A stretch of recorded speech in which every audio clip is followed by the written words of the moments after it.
Police Commissioner Edward Caban announced 2 new NYPD posts during his State of the NYPD speech yesterday.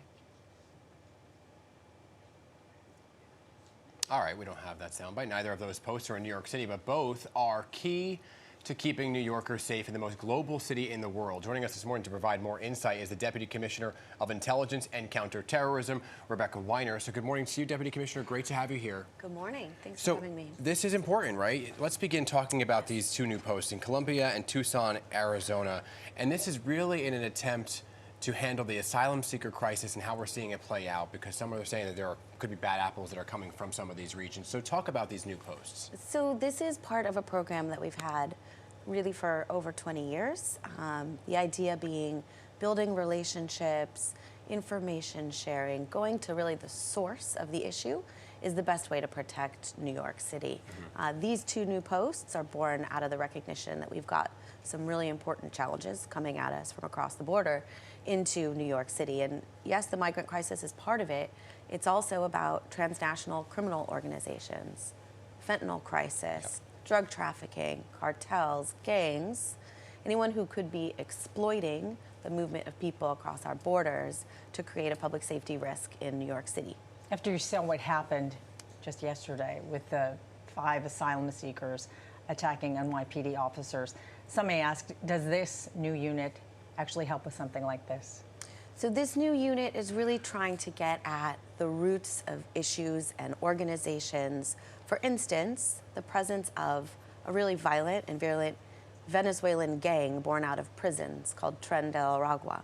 This is a gang that's been growing tentacles into the U.S., potentially in New York City. What does that look like in New York? How can we be ahead of the curve in responding to any problems that it may cause? Local crime, local police department, this is absolutely our bread and butter. Wherever the criminals come from, we know how to deal with it.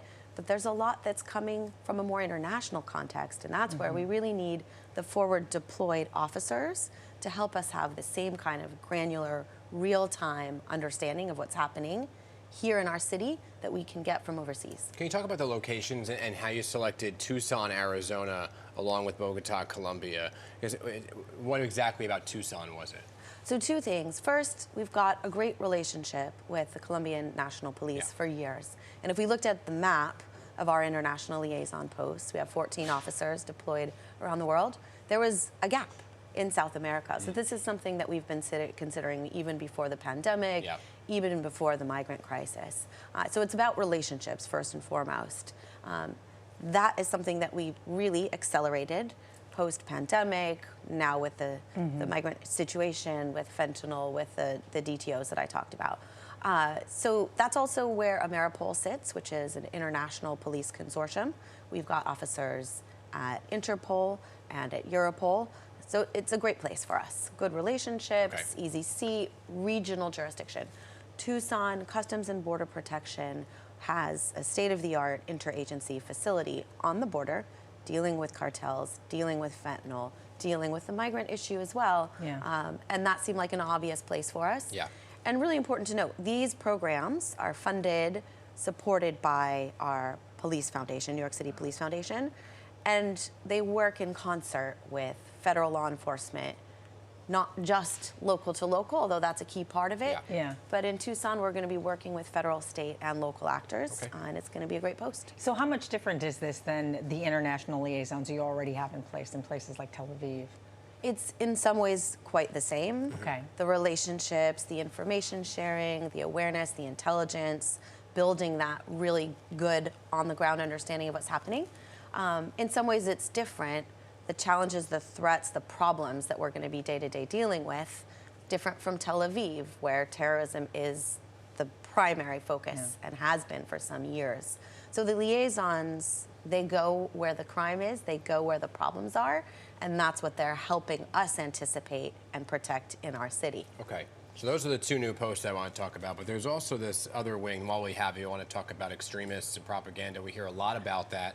And we actually saw this kind of play out in our own backyard just this past week, right? 2 brothers arrested in Queens with this arsenal of ghost guns and IEDs. When you look at what was inside that apartment, I'm sure you were alarmed by it. When you saw the pictures, they were alarming. Talk a little bit more about that exact case? Have they been labeled terrorists? Not yet. The investigation is very much ongoing. And it's interesting because often the extremism, the ideology will lead us to the weapons. In this case, it was exactly the opposite. We were tracking the weapons, the parts, and this is a specially formed team to combat ghost guns. So there wasn't a tip that came in and said, go look at these two guys. You were tracking who was ordering pieces for ghost guns. That's right. So it's about tracking parts and parcels to ultimately the ghost guns that they become. And so in this case, we were fairly confident that there were going to be a large number of ghost guns. What we didn't anticipate were IEDs, was extensive bomb making instructions, how to make napalm, improvised napalm, thermite grenades, body armor, and then some really concerning documents, a hit list mentioning judges, politicians, police.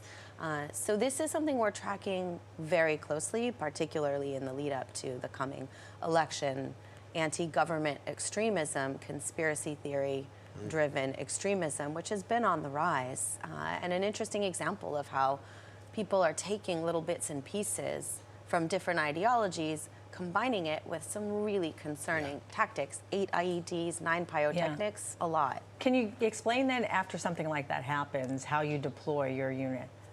So, this is about, again, proactive, intelligence-led, data-driven approach to prevention.